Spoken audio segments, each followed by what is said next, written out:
Scientific তাফসির Zakaria Kamal fan club বলে একটা গ্রুপ আছে, ওইখানে একজন পোস্ট করছে। তো অনেক ধরনের পোস্টই আসে, মাঝে মাঝে অ্যাপ্রুভ করি, আম, বেশিরভাগই অ্যাপ্রুভ করে দিই, বিতর্কিত হলেও করি।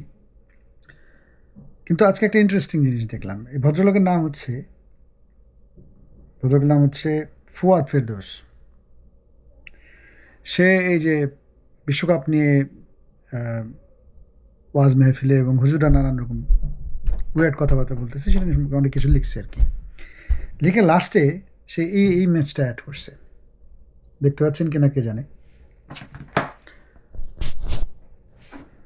এই ম্যাচটা হচ্ছে দুইটা আয়াত। প্রথম আয়াত হচ্ছে সূরা বাকারার 191 নম্বর, সেখানে লিখছে অবিশ্বাসীরা যেখানেই পাবে সেখানে হত্যা করবে। আর পরেরটা হচ্ছে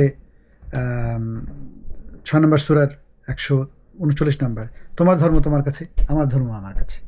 দুইটা ছবি পাশাপাশি দিছে। ছবি দুটোর মধ্যে আবার একটা দেখেন, যেখানে বলছে যে যেখানেই অবিশ্বাসীদের পাবে হত্যা করবে, সেটা হচ্ছে উট নিয়ে তরোয়াল নিয়ে এগিয়ে যাচ্ছে আর কি। আর যেটার মধ্যে লেখা তোমার ধর্ম তোমার কাছে, আমার ধর্ম আমার কাছে, ওইটার মধ্যে দেখাচ্ছে যে উট দৌড়ে পালাচ্ছে আর পিছনে একটা অ্যাপাচি হেলিকপ্টার। অর্থাৎ উনি বোঝাতে যাচ্ছে যে যখন উট নিয়ে যুদ্ধ করছে, আগায় গেছে, তখন বলছে যে যেখানেই পাবা সেখানে হত্যা করবা। তারপর যখন ওই অ্যাপাচি নিয়ে অ্যাটাক করছে, তখন বলছে তোমার ধর্ম তোমার কাছে, আমার ধর্ম আমার কাছে। প্রথম কথা হচ্ছে যে উট আর অ্যাপাচি একসাথে হয় নাই, এটা ছিল 1000 বছর আগে, আর অ্যাপাচি হেলিকপ্টার এখনকার দিনের। 2 নম্বর কথা হচ্ছে যে অ্যাপাচি হেলিকপ্টার কিন্তু উটের সাথে পারে না। উট 1000 মাইল চলে যায়, 1000 মাইল মরুভূমির মধ্যে দিয়ে, যেখানে অন্য কিছু যেতে পারে না। Most advanced helicopter, advanced plane, advanced গাড়ি, এই যে ধরেন টয়োটা ল্যান্ড ক্রুজার আছে, আমার এক বন্ধু আছে, সে ইঞ্জিনিয়ার, মরুভূমির মাঝখানে কাজ করে। ওর গাড়ি স্যাটেলাইটের সাথে কানেক্টেড, হেভি। তো বলে যে আমি যে গেলাম, যদি গাড়িটা নষ্ট হয়ে যায় তাহলে মানে মানে এটা এটা ডেফিনেটলি যে যে গাড়ি নষ্ট হয়ে যাওয়া মানে হচ্ছে সে মরে গেল। এবং ওই গাড়িও বেশি দূর যেতে পারে না, অনেক টাফ করে তৈরি করা গাড়ি। কিন্তু এই উট 1000-2000 মাইল চলে যায়, খাবার নাই, ধুলা ঝড়, নিজের পানি নিজে বহন করে, মানে না, অদ্ভুত জিনিস। সে বালু ঝড়ের মধ্যে সে চোখ খুলে হাঁটে, সে ওই যে কাঁটাওয়ালা গাছ খায়, সে পানি বহন করে, সে নিজের শরীরের মাংস দিয়ে তার আরোহীকে সাহায্য করে। কোথায় উট আর কোথায় জওহরলাল নেহরু আর কোথায় অস্ট্রেলিয়ার ক্যাঙ্গারু? এই অ্যাপাচি হেলিকপ্টার পারবে না কেউ সাথে। এনিওয়ে, এটা নিয়ে আমার উদ্দেশ্য হচ্ছে এই ধরনের একটা কটাক্ষমূলক কথা বলা, এবং এর মধ্যে কিছু মিসলিডিং ইনফরমেশন আছে। প্রথম কথা হচ্ছে সূরা বাকারার যে 191 নম্বর আয়াত, যেখানে অপরাধীদেরকে পাবে হত্যা করবে, এই আয়াত সে অসম্পূর্ণ দিছে। তারপরে লেখা আছে কি, যে যেখান থেকে তারা তোমাকে বের করে দিছে সেখান থেকে তাদেরকে বের করে দেবে। তার মানে হচ্ছে এটা ডিফেন্সিভ। মানে আমি বললাম যে ওকে যে যাকে যেখানে পারবা সেখানে মারবা, যেখান থেকে তোমারে বের করে দিচ্ছে সেখান থেকে তুমিও তারা বের করে দেবা, তাহলে এটা ডিফেন্সিভ হলো। 2 নম্বর হচ্ছে যে মসজিদের কাছে তাদের সাথে যুদ্ধ করবে না, মানে তারা করলেও করবে না আর কি, মানে অ্যাভয়েড করার চেষ্টা করবে, এটা তাদের জন্য রিওয়ার্ড, কটাক্ষ করে বলা হচ্ছে। অর্থাৎ এটা ডিফেন্সিভ ওয়ার। মানে উনি ওয়ার টাইম, ব্যাটেল টাইম এবং শান্তির সময়, এই দুটো পার্থক্য বোঝে না। 2 নম্বর হচ্ছে এই যে আমাদের ধর্মে বলা হয়েছে যেখানে তাদেরকে পাবে হত্যা করবে, যে জিহাদের বিষয়টা, এটার একটা কনটেক্সট আছে। এই আউট অফ কনটেক্সট একটা পার্শিয়াল কথা বলে একটা একটা গ্রুপের মধ্যে, যেখানে মানুষ একটা সায়েন্টিফিক অ্যানালিসিস করে, একটা সুফিয়াল অ্যানালিসিস করে, সেখানে এসে লিখে দিল। তার বুদ্ধির বিবেচনাটা চিন্তা করেন। আচ্ছা, এনিওয়ে, তো বোঝা যায় একটা জিনিস, যে উনি প্রথম কথা হচ্ছে উনি কোরআন অবজেক্টিভলি পড়ে নাই, কোরআন সম্পর্কে ধারণা রাখে নাই। উনি যেটা করছেন সেটা হচ্ছে চেরি পিক করছে। চেরি পিক মানে হচ্ছে একটা দুটো করে পিক করে নিয়ে যেখানে পায় একটা কথা লিখে দেয় আর কি। 2 নম্বর হচ্ছে যে এই যে যেখানে পাবে সেখানে হত্যা করবে, এটা কন্টেক্সচুয়াল ব্যাপার, এটা ওয়ার টাইমের ব্যাপার। আর তোমার ধর্ম আমার তোমার কাছে, আমার ধর্ম আমার কাছে, সেটা হচ্ছে স্ট্র্যাটেজিক্যাল ব্যাপার। এটা হচ্ছে মূলনীতি ইসলামের। জোর করে কি কোনো ধর্ম হয় নাকি? আর জিহাদের মাধ্যমে যে ধর্ম প্রচার হয়েছে, এটা জাকারিয়া কামাল খুব সুন্দরভাবে কোরআনে বুঝাই দিয়ে গেছেন, যে এটা হচ্ছে দারুস সালামের মধ্যে। দারুস সালাম হচ্ছে মরক্কো থেকে হিমালয় পর্যন্ত, এটা হচ্ছে মুসলমানদের ল্যান্ড। এই ল্যান্ডের মধ্যে ইসলাম প্রচার হয়েছে জিহাদের মাধ্যমে। এবং সেই জিহাদটা কী ছিল?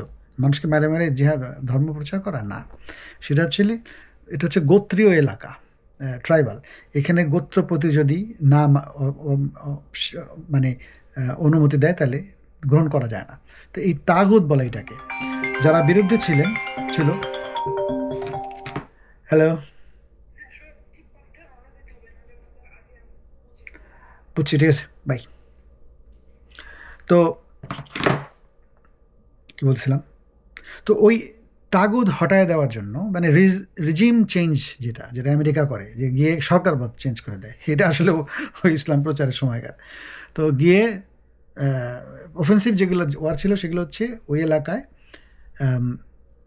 গোত্রপতিকে বা লিডারকে বলা যে অ্যাকসেপ্ট করলে ফাইন, সেই লিডার থাকতো, আর না করলে তাকে হটায় দিয়ে যাতে মানুষ দলে দলে ইসলাম গ্রহণ করতে পারে। এবং এটা হয়েছে, কিন্তু মেরে মেরে করা হয় নাই। মুসলমান ধর্মে মুসলিমদের জন্য হত্যা করা সবচাইতে বড় গুনাহ। এটা করলে মানে জাহান্নাম, দ্যাটস ইট। ইচ্ছা করে যদি করে কেউ, ক্ষমা চাইলে ক্ষমা হবে কিনা আমার ডাউট আছে, হবে না। হঠাৎ করে হয়ে গেলে 2 মাস রোজা রাখতে হবে, আরও অনেক কিছু আছে, কিন্তু যদি ইচ্ছা করে করেন ডান। তো এটা তো অ্যালাউড না। তো এখন যেখানে এই হত্যা করা এমন অবস্থা যে এখন যে যারা যুদ্ধ করে বিশাল সাম্রাজ্য পড়ে গেছে, এই কারণে যে তারা বন্দুক দিয়ে গুলি করবে না, কারণ কার গায়ে লাগবে তার ঠিক নাই। তো যাই হোক, এই মুসলমানদের যদি আল্লাহ স্পেসিফিক্যালি না বলতো যে তোমরা প্রতিশোধ নিবা, তাহলে ওরা মারতো না, ওরা খালি মাইর খেত। যে খ্রিস্টান ধর্ম আছে না, যে এক থাপ্পড় দিলে আর এক থাপ্পড় আগে দিবা, ওই স্ট্র্যাটেজি কাজ করে না। জাস্টিস হচ্ছে রিভেঞ্জ নেওয়া। তবে যদি মাফ করে দেন তাহলে খুব ভালো, এটা কোরআনে ইন্সপায়ার করা হয়েছে। এনিওয়ে, আউট অফ কনটেক্সটে নিয়ে সে বোঝাচ্ছে, উল্টাপাল্টা ইমেজ দিয়ে সে আমার বড় ভাইয়ের যেই গ্রুপ সেখানে সেটা দিচ্ছে। এখন আমি এটা অ্যাপ্রুভ করবো কি করবো না এটা বুঝতে পারতেছি না। আমার বড় ভাইকে জিজ্ঞেস করলে বলতো করে দাও, কারণ ওনাকে যখন মানুষ 2-1 গালি দিত, আমি জিজ্ঞেস করতাম, বলতো না না না ব্যান করো না। তো আমি ধরে নিলাম যে উনি এটা অ্যাপ্রুভ করতো, আমি অ্যাপ্রুভ করে দেবো। দিলাম অ্যাপ্রুভ করে দিলাম। কিন্তু কোরআন পড়েন ভাই, কোরআন পড়েন, অবজেক্টিভলি পড়েন, সায়েন্টিফিক তাফসির পড়েন, জাকারিয়া কামালের ভিডিও দেখেন।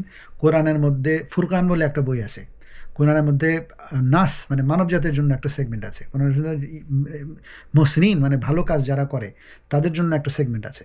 এই সেগমেন্টেশনগুলো বুঝতে হবে, অবজেক্টিভ বুঝতে হবে। না বুঝলে পরকালে গিয়ে গাধার মতো দাঁড়াবেন এবং আল্লাহ হয়তো মাফ করে দিবে, গাধা মাফ করে দিবে। গাধা না হয় একটা মানুষ হয়ে মাফ চাইলে ভালো।